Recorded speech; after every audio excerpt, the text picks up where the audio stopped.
Now, I'm in a 72-year-old body today. I remember being in a 20-year-old body, and in a 30-year-old body, and a 40-year-old body. And you can't find one cell of the body that I was in when I was 20 years old, 50 years ago. There's not one cell left. You go out there and I can't find it. It had all kinds of flowing stuff coming out of my head, and you know, it's like, it's gone. You're not doing anything. You're just being done. That's one of the things that the Tao says, that the Tao is just another term for God. The Tao does nothing. It leaves nothing undone. It leaves nothing undone. Makes the planets stay in alignment, the sun comes out, the oceans are filled, life goes on, fish reproduce themselves, roses show up, and there's nobody out there doing anything. It does nothing. So the question of who we are is can't be answered in physical terms, and it can't be answered with the senses. Your senses will lie to you. They will tell you something, and it's just not true, you know. I mean, our senses even tell us right now that we're sitting still when we're hurling through this ocean, right, at 20 knots. But we're also, so is the whole ocean hurling through space at something like 11 or 12,000 miles an hour. And it's also orbiting around the sun and turning on its axis. So it's turning, orbiting, and hurling all at the same moment. And your senses are saying, I'm just sitting here. You don't see with your eyes. You have to see through your eyes. The part of you that is processing what I'm saying here right now has no form to it, has no beginning, it has no end. There's an infinite part of you. There's an invisible part of you. And until you're comfortable with it and know it and understand that it is the creator, the creation takes place through this creative process within you, called your mind, called your thoughts, called your spirit, called your soul. And one of the things that I have learned is that it's necessary to understand what your soul is to follow your excitement. Now hear this. Your excitement is who you are. Just let that in. We're getting very philosophical. I love it when we get like this, especially when I know we have lots of time, so we can just take it, you know, just... Your excitement is who you are. You're not this body. It's the soul. It's this invisibleness. It's what causes you to feel passion. It's following your excitement. And it's something you can do at any time. And when you do, I guarantee you these two things. It will be effortless, and you will always be supported. It's always an effort when you are not following your excitement. What is it in here? What is that creative spark that just makes you want to do something, or you just feel drawn to do it? And the more you pay attention to this spark, this inner excitement, the more it will support you, and you'll find yourself doing amazing things, like really amazing things. Here's what Patanjali, the great 3rd century BC Indian scholar, great beautiful soul, who was the father of meditation, one who taught me the japa meditation and the I am meditation. He said, when you are inspired, inspired means in spirit. When you are inspired, that means when you are following your excitement. When you are inspired, by some great project, some extraordinary project, all of your thoughts break their bonds. Your mind transcends limitations. Your consciousness expands in every direction. And you find yourself in a new and a great and a wonderful world. And then he said, and this is what I mean by being effortless, he said, dormant forces, faculties and talents come alive. And you discover yourself to be a greater person by far than you ever dreamed yourself to be. Or I say, were ever taught that you could become. Because you were not raised to believe in your divinity. You were raised, as Rumi said in that thing I read between the Chinese and the Byzantines, you were raised to believe in your limitations. And you don't know that within you, you have God. You are God. God is not an external concept. It's what the ego has taught us that it is. So that if you can answer the question, who am I? Who am I? And understand that who you are is a divine speck, if you will, a divine fragment of the universal consciousness. Line by Albert Einstein when he was talking to his students about trying to solve mathematical problems and equations. He said, you can't ever solve a problem with the same mind that created it. It's what they call sometimes in management circles thinking outside of the dots or outside of the box. Getting out of your comfort zone. Getting out of looking at things the way you've always looked at them. And having a different kind of an awareness. I came across this quote not too long ago. Moving away the clouds does not make the sunshine. It merely reveals what was hidden all along. The sunshine, the sun is always there. And you don't make it shine by just taking things away. There's something inside all of us that is hidden. And it's the ability to, I call it rewriting our agreement with reality. It requires a new kind of awareness, a willingness, if you will, to see yourself as potentially capable of virtually anything. I've always loved the observation from the New Testament of Jesus, that even the least among you can do all that I have done and even greater things. That within each and every one of us there is this ability to be healers. There's this ability to be able to manifest and attract anything into our lives that we put our attention on.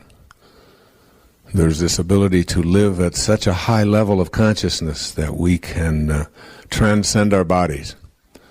My internal wiring has always been one of whatever it is that I've got in my life as a problem, that I have to take responsibility for it, but I also have the capacity to be able to change it. And not only to change around what it is that is not working for me, but also to change around what I have been attracting into my life. I think it begins with this this whole idea of being inspired. I've always liked that word, inspired, inspiration, because its origin is in spirit. And then the opposite word is being informed. And so when you're in form, in the physical world, when you're in form, you get information, you get lots of information. And this is what we call the information age, right? So there's no shortage of information. They say that on a little chip the size of your thumbnail, we can put the names and addresses of everybody in the United States and Canada. on a little chip the size of your thumbnail. That's really more information, I think, than we need. What we are doing is we are moving from the age of information to the age of inspiration, I believe. And as we move into the age of inspiration, where collectively mankind is beginning to have a collective capacity to be able to think thoughts which empower us rather than which weaken us, which, according to Hawkins' research, up until about 1985 or 1986, collectively, mankind's collective thoughts always produced that which weakens us. And now, in the last few years, we have moved above the level where man's collective consciousness is at least at a place where collectively we are empowering ourselves rather than using force. And as we move into the world of inspiration, we have to understand what that means. And Patanjali had a wonderful observation. I wrote about it in Wisdom of the Ages. He said, when you are inspired, that is, in spirit, and remember, it is in the world of spirit, it is in the world of thoughts where we change, where we go to the place where we create anything we want for ourselves in our lives. So that remembering here, the theme is that you can't solve any problem that you might have in your life with the same mind that created it. So you're moving into a place now called spirit. That which is seen hath not come from that which doth appear. We're moving into the world of the invisible now. When you are inspired, and think about the moments in your life when you've had the most inspiration, inspirado. You lose any touch of fatigue. I have gone and been inspired at moments in my life when I have written for almost 24 straight hours without stopping, without eating, without thinking about sleep. I just got into one of those modes, what we call a zone sometimes, where everything just flowed. When you are in that place, you transcend everything. And you don't worry about whether people are going to call you or not call you. You don't worry about your children. You don't worry about being sick. You don't think about the cold that you might have. You don't think about being tired and how much sleep you'll need. When you're inspired, you're in spirit. When you're in spirit, you're connected to your source. And now what you're doing is you're moving out of the mindset of inform or information, which is where all problems occur in the world of the physical, and you're shifting into the world of spirit.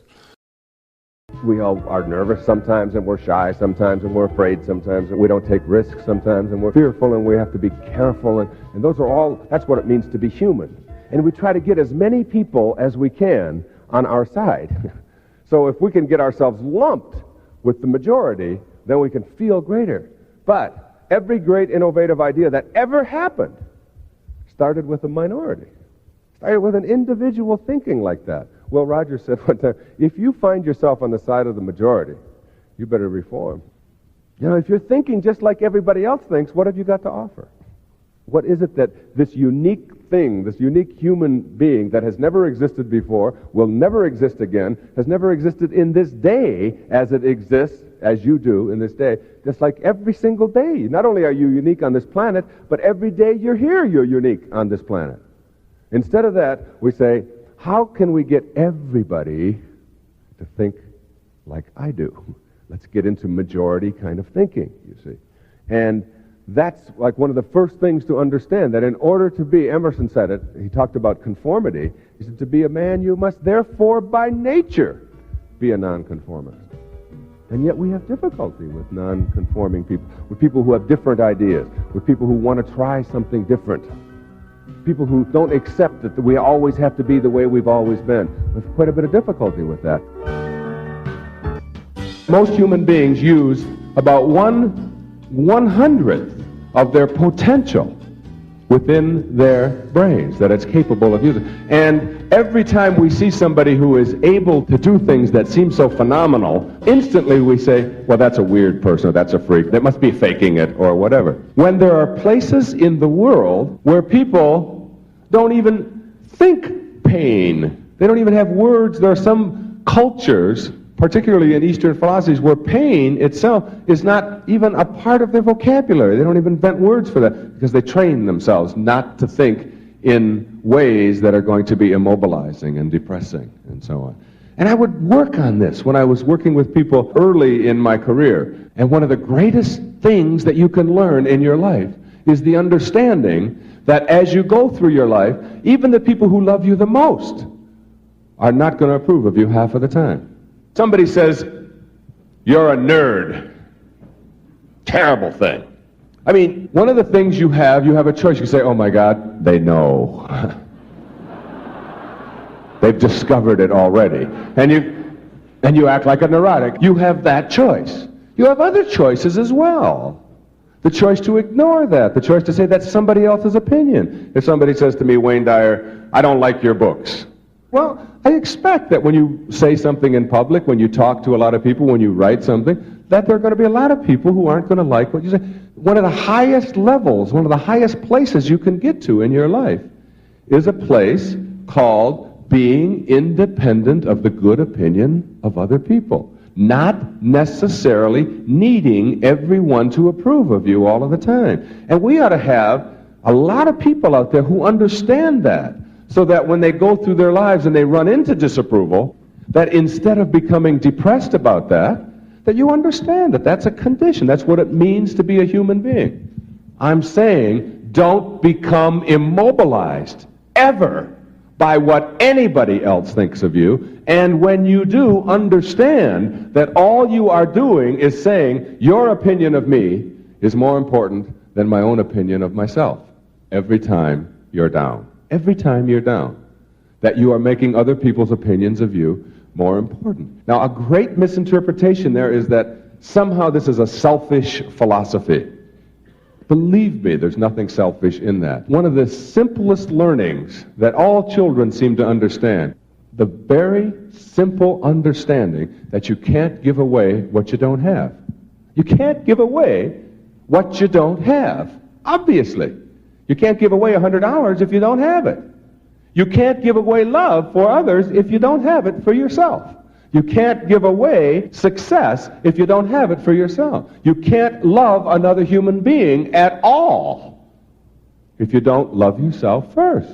And think of yourself as a worthy person. So that if you want to be a great altruist, a philanthropist, somebody who loves everybody in the world, then you've got to get your own house in order. And that's all I'm saying. Get your own house in order, your own self in order, so that you can become one of those people that have transcended, who have gone beyond simply worrying about how they're going to cope with their lives. It mystifies me sometimes.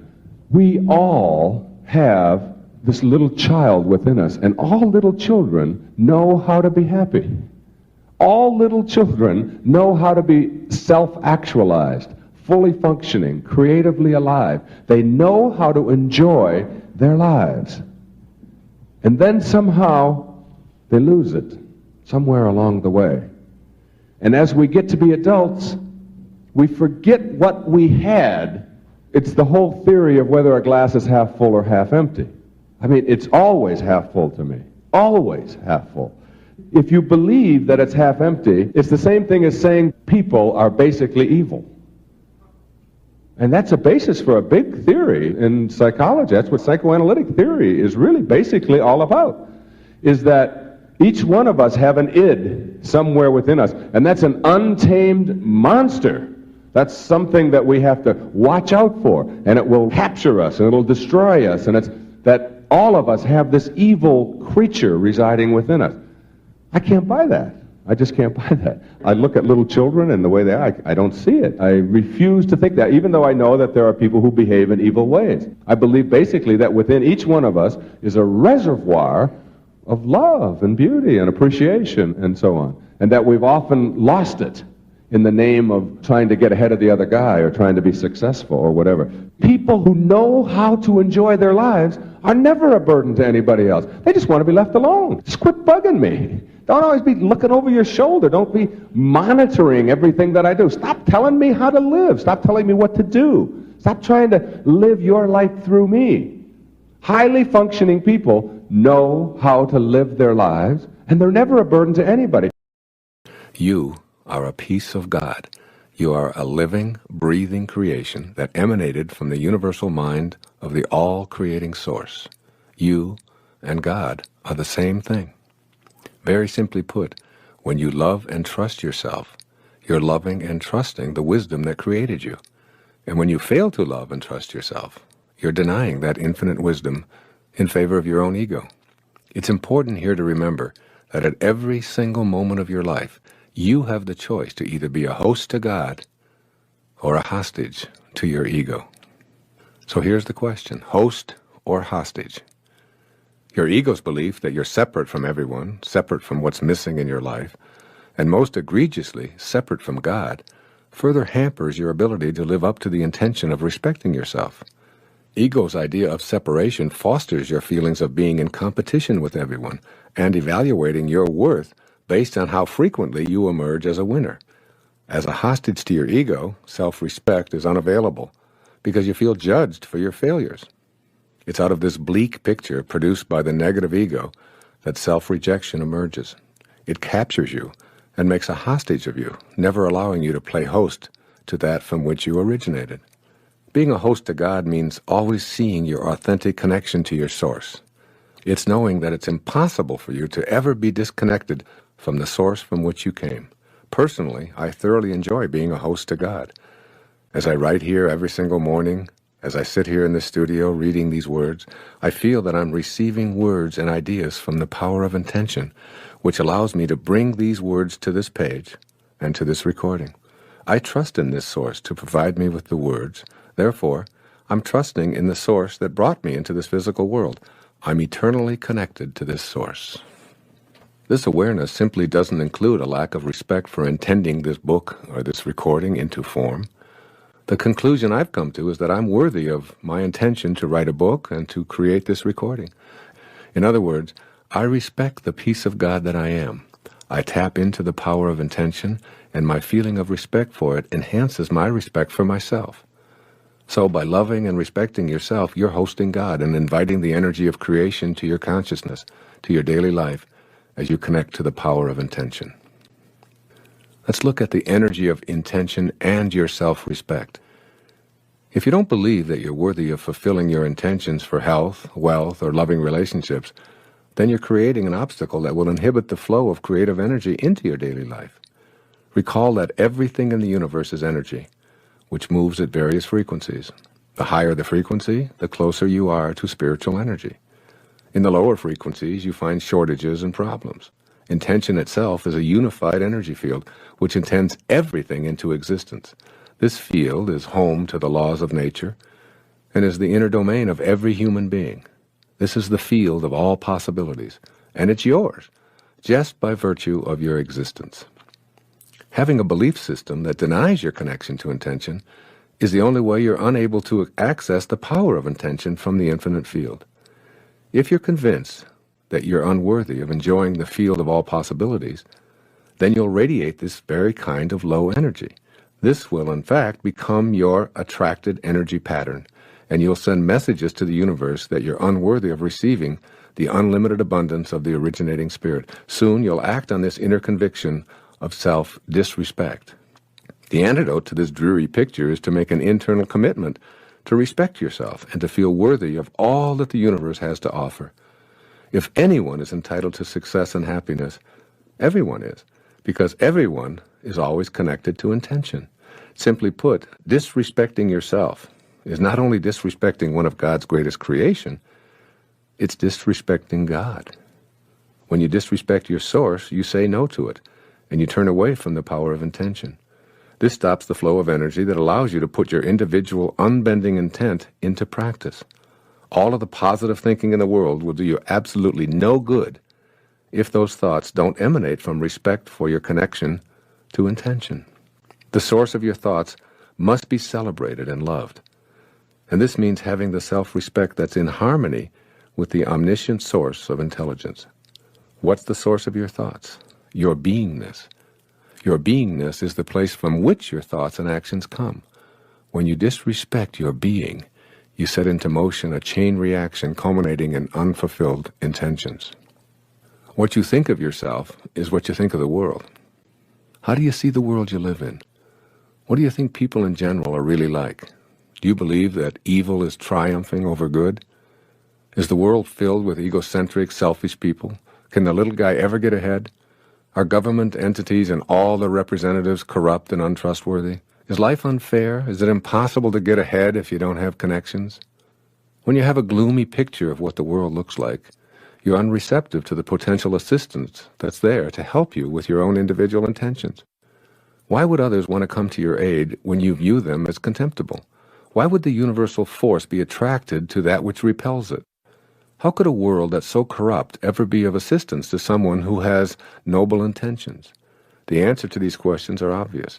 You attract into your life what you feel inside. If you feel that you're not worthy of being respected, you attract disrespect. This weak self-respect is the result of an exceptionally rusty link to the field of intention. This link must be cleansed and purified, and that takes place within your own mind. The name of God is I am, that I am. Now, every time you use the name I am, you are using the name of God. How do you use this name? In the book of Joel, there's a line that says, "Let the weak man say, I am strong." Now, one of the things that I want to leave you with here in the time that I have with you today is for you to become conscious of how you use this term, I am. So what I encourage you to do in terms of manifesting is to take out a piece of paper sometime when you're at home, and it sounds like a silly thing to do, but I want you to do it. And I want you to write at the top of that page the word that. T-H-A-T, that. Okay? And under that heading, whatever it is that you would like to attract or manifest into your life, I would like you to just write that down. All right?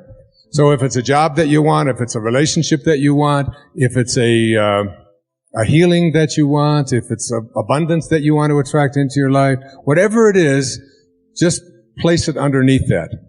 And come to a place in your life where it is spoken about in the book of Romans, in the New Testament.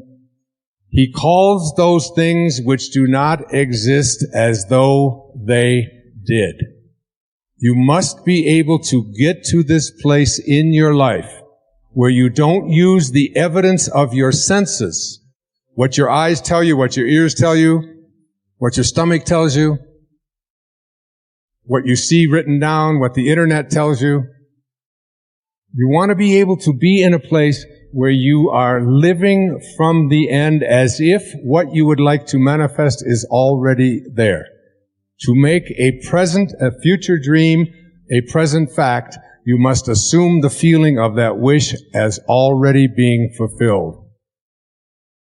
Your subconscious mind is listening to how you are asking the universe to provide for you what it is that you would like to attract or manifest into your life.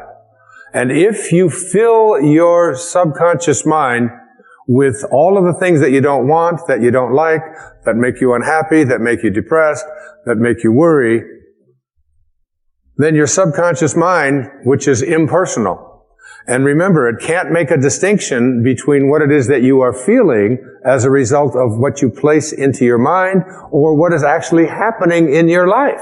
It doesn't distinguish one from the other. It's totally impersonal. It's just open to suggestion. And here you are suggesting to your subconscious mind, which will, when you awaken, you will align with the universal subconscious mind, the one mind. You know, there's millions of people out there in the world. There's millions of you watching this program. And you can see the difference between each and every one of you on the basis of your appearances. But there's only one mind.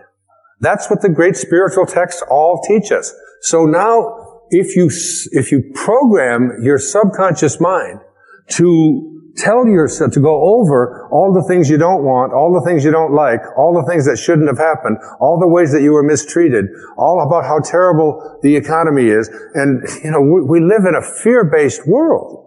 You want to shift away from that kind of consciousness and use the last 5 minutes of your day to program your subconscious mind with what you have placed into your imagination with your I ams. I am well. I say it to myself every night, especially when I get into that state, that weird state where you're sort of half awake and you're half asleep and you're heading towards that sort of subconscious place. And I just remember what it says in the book of Job. I don't want my instructions sealed by going over, I am sick, I am poor, I am unhappy. I just say, I am content. I am lucky. When I wake up in the morning, I don't say, oh, good God, morning. It's the reverse. I say, good morning, God. It's like being grateful rather than being in that place where the things that you don't want are what you have programmed your life to be.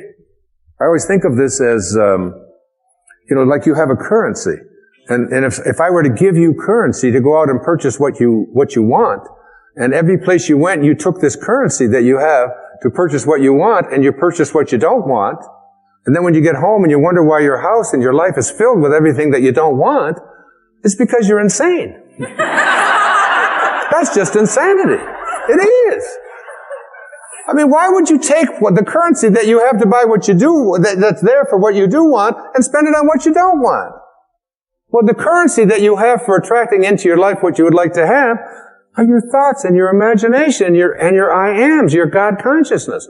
Why would you use it to say, I am unable, I am unlucky, I cannot, I will not? You're throttling, that's what it says in the I am discourses, you're throttling that great I am presence that is located within you. And so, the last 5 minutes of your day, as you're about to marinate for 8 hours in your subconscious mind with your unconscious state, you want to go into that state. Even if your senses tell you, oh, you're just fooling yourself and so on. You don't want to use your senses and the internet and other people's opinions, what you see, what you hear. You want to let go of all of that and recognize that anything that you want to attract or create for yourself in your life begins with what you have placed in your imagination and have assumed the feeling of that wish fulfilled, and now you're going to practice it. Because getting stuff out of your subconscious mind is a big job. It really is. Most people are just not willing to do what it takes. I still can't get the Morse code out of my subconscious mind. I need to have a major deprogramming thing. There's that exit sign. Dit-da-da-da-da, dit-da. It's always there. But that's just harmless. What isn't harmless is, placing into your subconscious mind all the things that you're reviewing about what you don't like, about what didn't happen, about who mistreated you, about how sad you are, about how this can't happen. You are a creator. Danish theologian Søren Kierkegaard once said, once you label me, you negate me. Once you put a label on me, you negate me. And the Tao is filled with that. God, in reading Rumi this last week, I felt like he and Lao Tzu must have been brothers. And then I find out that he was a friend of Shams of Tabriz. That Rumi and Shams and Saint Francis and Lao Tzu and Jesus and Buddha, they're all telling us the same thing. Someone sent me a book that said Jesus and Lao Tzu. And on the left-hand side of the page was all the sayings of Lao Tzu. And on the right-hand side was all the sayings of Jesus. They were almost identical. And Jesus came along 500 years after Lao Tzu. I'm not saying he was plagiarizing, but what I'm saying is that there are eternal truths. So, the soul,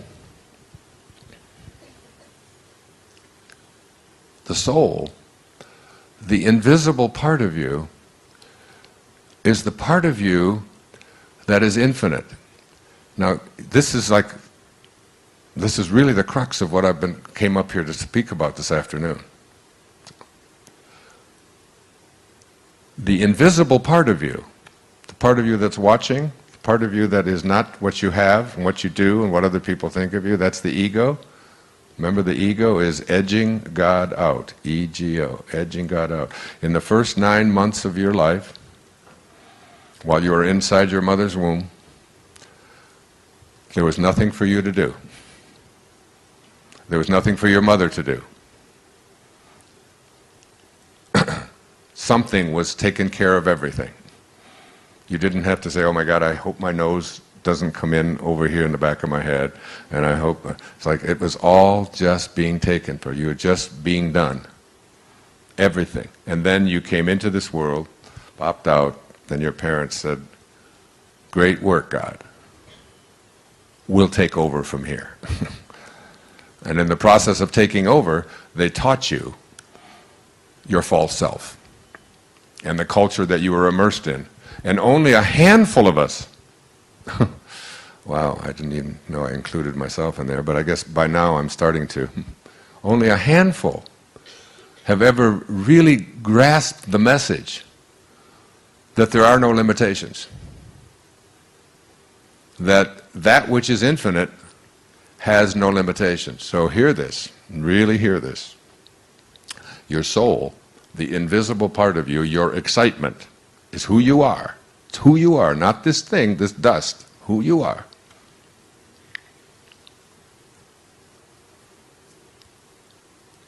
Resists anything that tries to make it finite.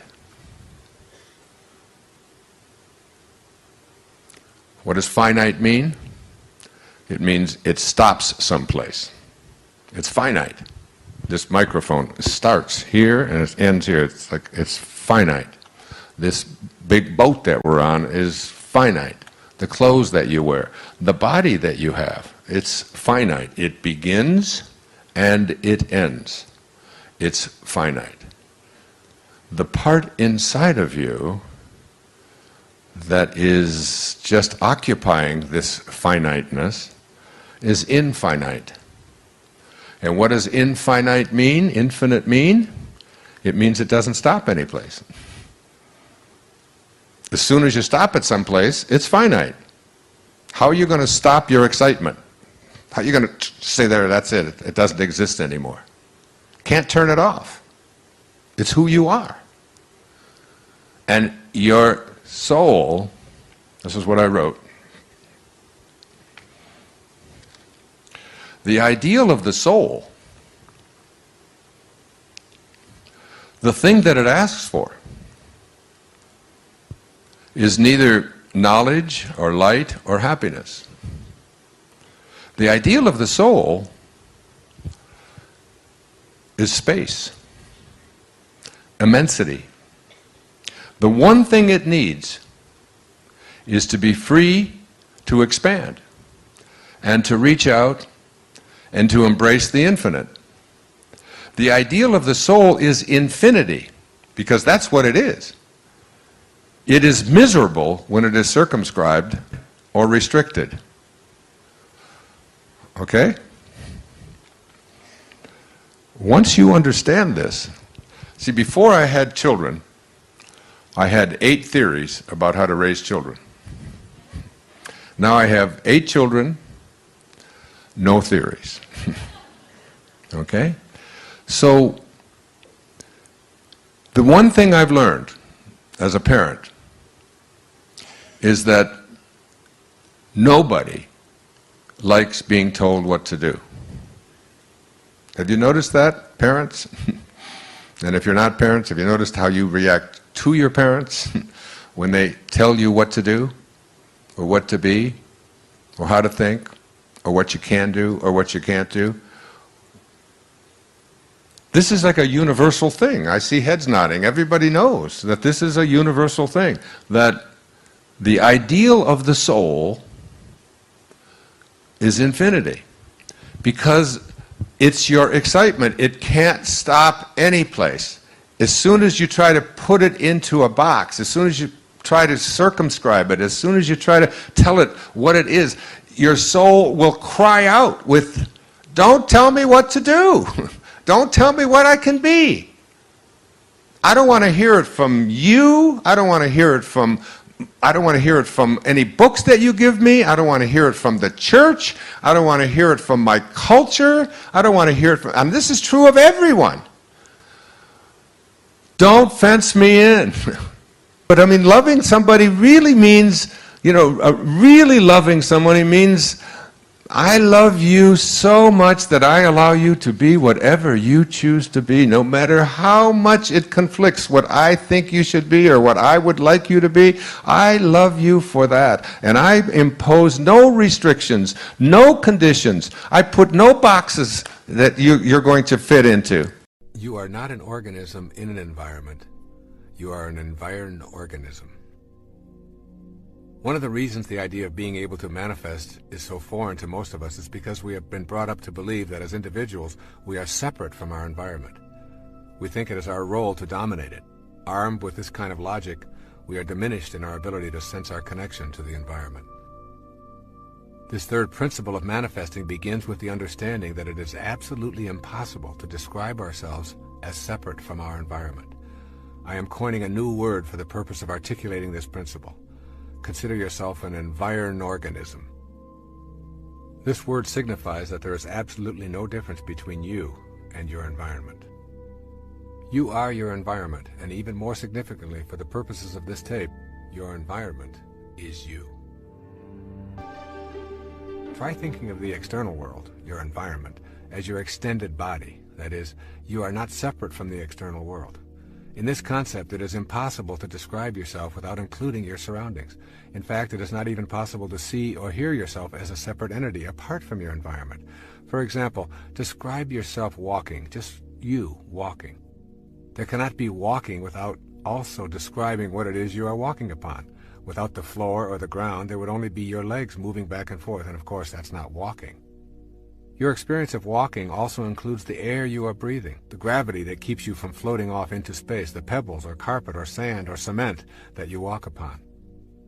And I invite you to shift your awareness away from yourself as an organism in the environment to yourself as an extension of your environment and always inseparable from it.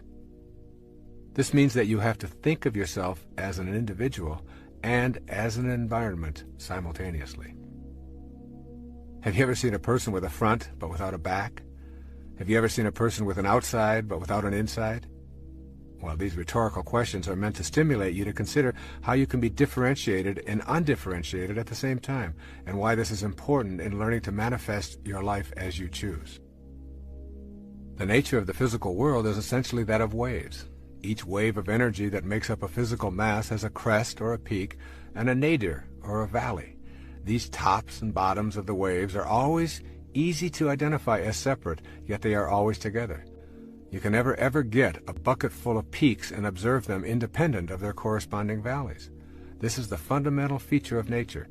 Your front always has a back, your inside always has an outside.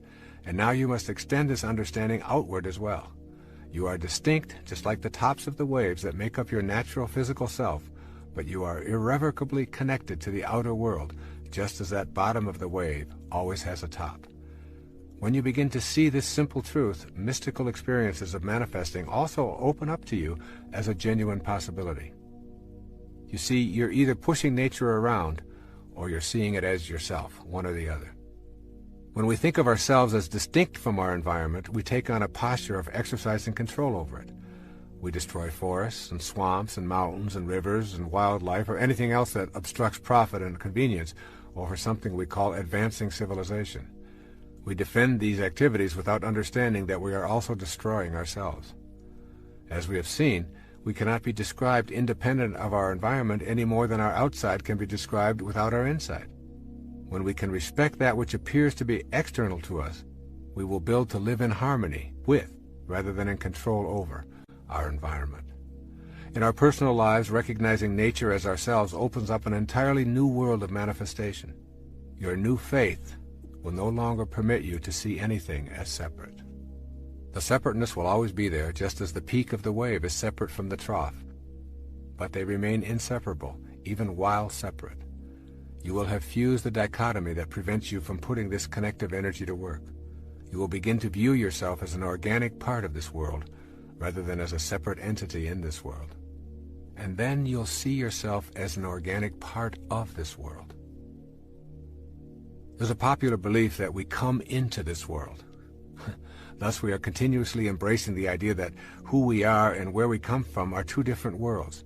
The essence of the third spiritual principle for manifesting your destiny is that there is no separation, and rather than coming into this world as a construction project, you actually grow out of it. You are a result of what the universe is doing on a conscious level, just as a wave is what the ocean is doing, and a plum is what the plum tree is doing. The intelligence that is you, unseen as it may be, is you in every stage of your creation and life experience, and it is also the same in every other person, as well as in all things in our physical world. Notice that everyone breathes the same air, walks on the same ground, and thinks as an organism just like you. You are indeed connected to all of these beings. It is not an accident that someone living in a distant country with different outward physical characteristics and a separate language could die and donate their liver or kidney or cornea to you, and it would accommodate the life force flowing in you. A profoundly important Native American saying is, "No tree has branches so foolish as to fight among themselves." Imagine the result of such behavior by the tree. The tree and all of its parts would die from such an absurdity. Yet that is precisely what we do when we see ourselves as divided from all of the other people who are being peopled from the same divine intelligence. When you know that you grow out of this world just as an apple does from an apple tree, then you identify with the spiritual essence. It is in identification with this inner essence that you make your connection to everything else. And it is with this connection that you begin to attract your desires to your physical world. That power is in you, but it's not yours alone. The power and the magic of this world cannot be reserved for the exclusive use of anyone, including you. It is available at all times. However, it does not belong to anyone. What you are doing as an environed organism is making contact with an energy that is beyond the dualism of the earth plane, and yet is connected to it at the same time, separate but distinct. You are a holistic being with both non-dualistic energy and the energy of the physical plane at your disposal. The Bhagavad Gita, the holy book of the Hindus, summarizes the point of view as profoundly as I've ever heard. Listen to these words.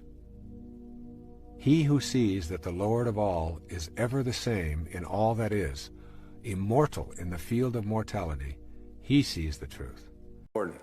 I call it living from the end. This is one of the harder ones for people to get, but I'd like you to go again to the New Testament. Look at Romans 4:17. In the presence of him whom he believed God, who gives life to the dead and calls those things which do not exist as though they did. And calls those things which do not exist as though they did. Those are very important, significant words. You have to be able to call the things which you have not seen yet materialize and manifest into your physical world. You have to be able to say to yourself, I call those things that I would like to become as if they already do. And you place into your imagination fearlessly the I ams which you would like to create for yourself. And when it's time for me to write another book, I don't even know what it's going to be. I just know that it starts germinating inside me. And it's like a calling, it's like a passion. And it's as if I call those things, the book does not exist. I call it as if it did.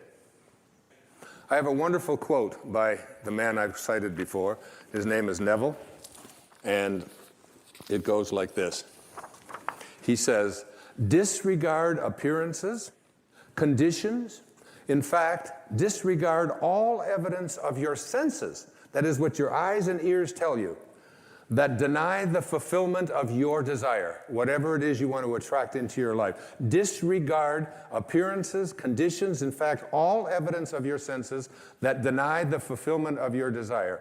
Rest in the assumption that you already are what you want to be. For in that determined assumption, you and your infinite being, your extraordinary self, which is what this program is about, are merged in creative unity, and with your infinite being, God, all things are possible. God never fails, and you are a piece of that which never fails. And you are going to move beyond just being a piece and just being a fragment and just being a segment until it becomes your overwhelming knowing that you have within you this divine capacity. You don't need evidence of your senses. I wrote a book a few years back. The title of it, I had to get my publisher because they didn't understand it. They called back, they said, "I think you got this wrong." I said, "No, it's called You'll See It When You Believe It." Not the other way around. People will say, "Well, I'll believe it when I see it." It doesn't work that way. You'll see it when inside you have a knowing.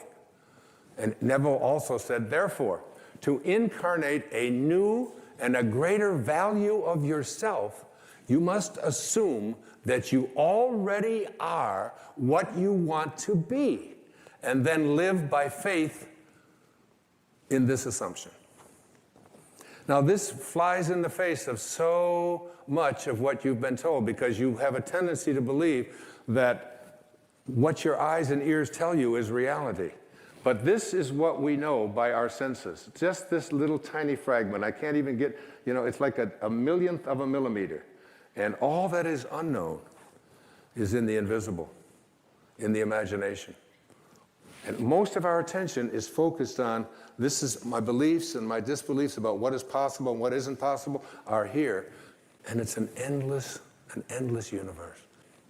So placing I ams into your imagination is one thing. It's an intellectual act. Living from the end means that you call the things which do not exist as if they did. I'd like you to imagine the following scene. You're in your house. You've got your car keys in your hand. The lights go out. Power failure. You can't see a thing. You stumble around in your living room and you drop your keys. And you look around for a moment and you realize that you're never going to find them in the dark. But you look outside and you notice that the street lights are on. So in your mind, a light bulb goes off. I'm not going to sit around here in the dark and grope around looking for my keys when there's a light on outside. I'm going to go out here under the street light and I'm going to look for my keys. Why are you laughing? This makes a lot of sense. So you're out here and you're groping around and you're looking for your keys and you're looking and looking, and your neighbor comes along and says, "What happened, Wayne?" "Well, I dropped my keys." "Oh, I'll help you look for them." And the two of us are now down here looking for our keys. And looking. Finally, he says to me, "Excuse me, but where did you drop your keys?" "Well, I dropped them in the house." He said, "You mean to tell me that you dropped your keys in the house and you're looking for them out here in the streetlight? Doesn't make any sense." And I said, "Well, it doesn't make any sense to grope around in the dark when there's light out here." Now you laugh and you think how silly that is, but isn't that exactly what we do when we have a problem, a difficulty, a struggle that is located inside, and we're looking for the solution outside, someplace outside of ourselves? If you were raised on blame, it is a habit for you to reach for this excuse whenever you wish to explain why something is not working in your life. You can, for instance, blame lack of prosperity on a lot of externals: your culture, the stock market, politicians, your parents, lady luck, the greed of others. You can blame illness on heredity and the flu season and bad luck or the environment. Your sour relationships can be blamed on your partners, their inability to love you, your upbringing, or your parents. Your personality can be blamed on your parents, or your genes, or your childhood, or your siblings, or your birth order.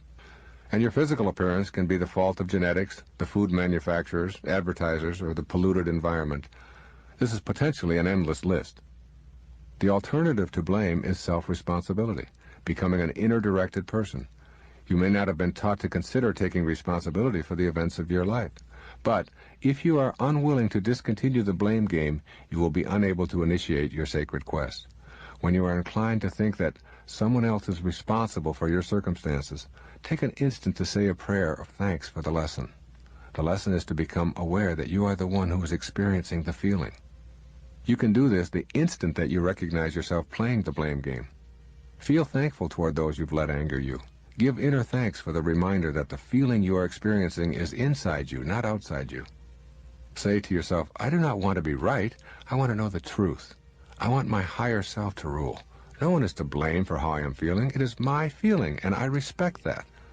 These kinds of affirmations will lead you to self-reliance and to the way of the sacred quest. Your spiritual soul will then become the guiding light for the remainder of your time in the now here. We are in the midst of enormous individual and global change.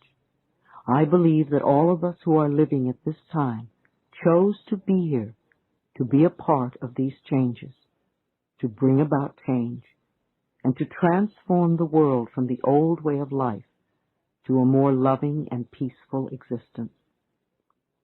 In the Piscean age, we looked out there for our Savior. Save me, please take care of me. Now we are moving into the Aquarian age, and we are learning to go within to find our Savior. We are the power we have been seeking. We are in charge of our lives. If you are not willing to love yourself today, then you are not going to love yourself tomorrow. Because whatever excuse you have today, you'll still have tomorrow. Maybe you'll have the same excuse 20 years from now, and even leave this lifetime holding on to the same excuse. Today is the day you can love yourself totally with no expectations. I want to help create a world where it is safe for us to love each other, where we can express who we are and be loved and accepted by the people around us without judgment, criticism, or prejudice. Loving begins at home. The Bible says, love thy neighbor as thyself. Far too often we forget the last couple of words, as thyself. We really can't love anyone out there unless the love starts inside us.